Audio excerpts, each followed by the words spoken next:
कि मोहब्बत में ऐसन आदि सजा दिल बारू कि हंसत जिंदगिया अरे रुआ दिल बारू कि मरतानी घुटी घुटी के अरे दूर तुहरा से रह के जब से मंगिया में से नुरा अरे सजा ले बारू। सागर को छुआ तो लहरों के याद आई, आसमान को छुआ तो तारों के याद आई, कांटों को छुआ तो फूलों के याद आई, और अपने दिल को छुआ तो सिर्फ आपकी याद आई। दोस्तों इस जमाने को देखकर समझ जाइए, दोस्तों इस जमाने को देखकर समझ जाइए, ज्यादा नहीं तो थोड़ा सा बदल जाइए, क्योंकि जो लड़की रहने का जगह देगी वही एक दिन कहेगी कि लड़का मेरे दिल से बाहर निकल जाइए। धोहरे लपियावा जब तोहके कबाड़ी हो, रोहिल कैसे मनवा के अपना संभारी हो। धोहरे लपियावा जब तोहके कबाड़ी हो, रोहिल कैसे मनवा के अपना संभारी हो। क्रिया खा के लागो ताकि भुला गइलू, गइलू धरा के लोभी के बरका बेमारी हो। धोहरे लपियावा जब तोहके कबाड़ी हो, रोहिल कैसे मनवा के अपना संभारी हो। क्रिया खा के लागो ताकि भुला गइलू, गइलू धरा के लोभी के बरका बेमारी हो। धोहरे लपियावा जब तोहके कबाड़ी हो, रोहिल कैसे मनवा के अपना संभारी हो।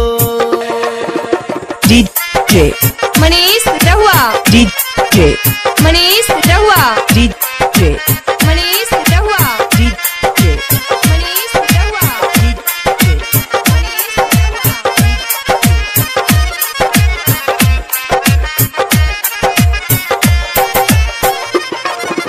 तोहरी सूरतिया दिल से अपना ना भूला पाई, याद अवेला सुना करे जब चैन हो जाई।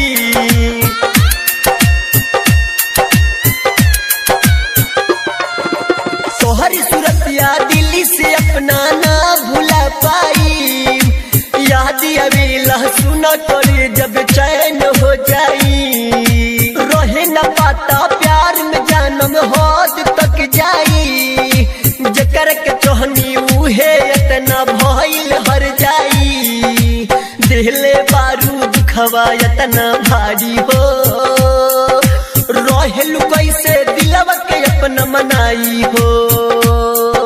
क्रिया खा के लागो ताकि भुला गइलू, गइलू धरा के लोभी के बरका बेमारी हो।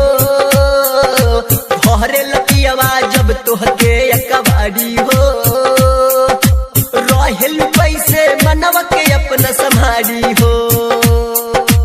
डीजे मनीष रहुआ, डीजे मनीष रहुआ, डीजे मनीष रहुआ, डीजे मनीष रहुआ,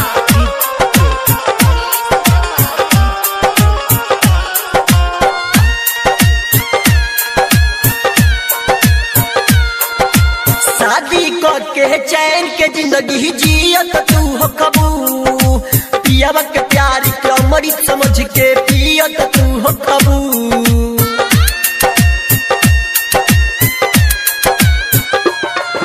शादी के चैन के जिंदगी जियत तू हो कबू, पियावा के प्यार के अमृत समझ के पियत तू हो कबू। बचपन के साथी सब का सवाह कैसे मानी हो, दिलवा के दर्द सुनी के अरविंद लिखल कहानी हो। वादा कइल का कैसे हम बिसारी हो, रोहिल कैसे मनवा के अपना मनाई हो। धोहरे लपियावा जब तोहके कबाड़ी हो, रोहिल कैसे मनवा के अपना संभारी हो। क्रिया खा के ला गईलू धरा के लोभी के बड़का बेमारी हो भरे लपियावा जब तोहके कबाड़ी हो रहेलू कैसे मनवा के अपना संभारी हो।